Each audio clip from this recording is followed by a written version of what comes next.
Bonjour et bienvenue dans Aurora, le podcast qui a parlé de musique de film, et aujourd'hui nous allons rentrer dans un univers sonore unique et complexe. On va parler de Tenet. Nous allons parler de la place de la musique dans le film, de sa composition, mais nous allons commencer par expliquer pourquoi c'est Ludwig Göransson qui a composé cette bande originale et pas Hans Zimmer. Quand on parle de Christopher Nolan, on pense immédiatement à Hans Zimmer pour sa musique. Effectivement, il a composé Interstellar, Inception et la trilogie Batman. Il serait donc un choix logique pour ce film, mais Hans Zimmer va décliner l'offre parce qu'il est déjà engagé sur Dune. Et c'est un projet qui lui tient énormément à cœur. C'est là que Ludwig Göransson va rentrer en scène. Effectivement, Christopher Nolan va le repérer et va tout de suite le choisir. Et c'est un choix logique. Il a composé Mandalorian, par exemple, ou Black Panther, qui lui a valu un Oscar. Mais aussi, Ludwig Göransson va travailler avec des artistes comme Childish Gambino. Sa collaboration avec Childish Gambino va permettre de convaincre Travis Scott de faire une musique pour le film. Du coup, Ludwig Göransson est un choix audacieux, mais logique, parce qu'il va permettre de créer un univers sonore unique et propre au film. Le concept du film repose sur le fait qu'une armée et des personnages retournent dans le passé pour éviter une guerre nucléaire. Le film va énormément jouer sur cette idée d'inversion temporelle. Et c'est là où la musique va jouer un rôle crucial. Ludwig Göransson va vraiment intégrer l'idée de son inversé dans sa bande originale. Prenons par exemple Posterity qui va jouer sur cette idée de son inversé.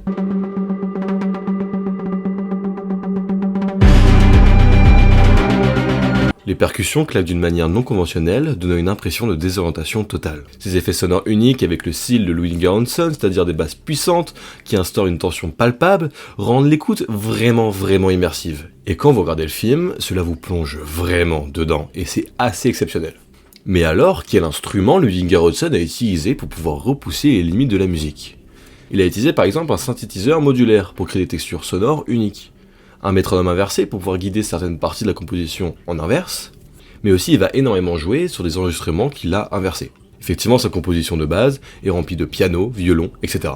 En bref, un orchestre symphonique de base qui va donc inverser à certains moments.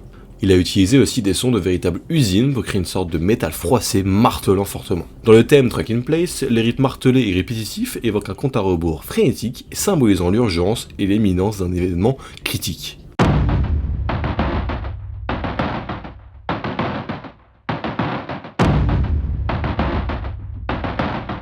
Pour la petite anecdote, quand la bande originale est sortie, il y avait 12 tracks. Mais Ludwig Göransson insistait sur le fait qu'il y en avait 13. Mais alors, où était la 13e ? C'est ainsi qu'une véritable énigme est sortie et les internautes ont passé leur temps à chercher où était cette 13e musique. Et là où c'était intelligent, c'est que Ludwig Göransson a compris qu'il fallait jouer avec le film, il fallait jouer avec les spectateurs. En fait, il fallait inverser la musique Posterity pour avoir cette 13e musique. Mais alors une composition aussi audacieuse permettait d'avoir des émotions à travers sa musique ? Eh bien oui. Parce qu'en fait, Ludwig Göransson gère à la perfection le principe des émotions. Chaque morceau est unique et chaque morceau va accompagner un personnage à part entière. Par moments la musique sera plus douce, par moments un peu plus intense, mais au final tout est bien contrôlé par Ludwig Göransson. Dans la bataille finale, la musique devient presque un personnage à part entière. Les crescendos électrisants et les basses fréquences vont envelopper le spectateur dans une expérience sensorielle totale. Et c'est 12 minutes de pur bonheur. Tout à l'heure, je parlais de Travis Scott, eh bien il est présent dans la bande originale, il est présent dans la musique Track in Place, nous entendons rapidement sa voix.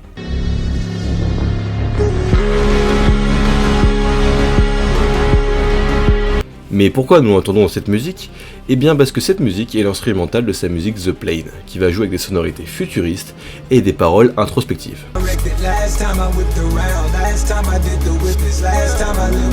Elle sert de transition parfaite entre le langage musical complexe du film et le grand public. Mais cette bande originale est révolutionnaire par plusieurs aspects. Déjà par sa complexité et son univers sonore propre à elle.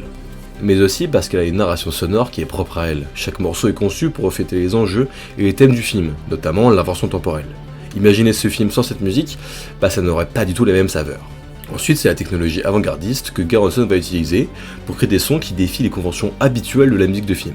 Mais là où c'est encore plus fort, c'est qu'il va mélanger ses capacités techniques et cet univers sonore unique pour créer de l'émotion qui va toucher profondément le spectateur. Je vous invite sérieusement à écouter cette bande originale à part du film, car elle est exceptionnelle et se cache de nombreux morceaux qui vont vous couper le souffle. Pour finir, cette bande originale est une œuvre d'art autonome qui enrichit l'histoire qu'elle accompagne, mais aussi va créer sa propre histoire à travers sa composition. Je vous remercie chaleureusement d'avoir écouté cet épisode et je vous dis à bientôt pour une nouvelle bande originale. Ciao !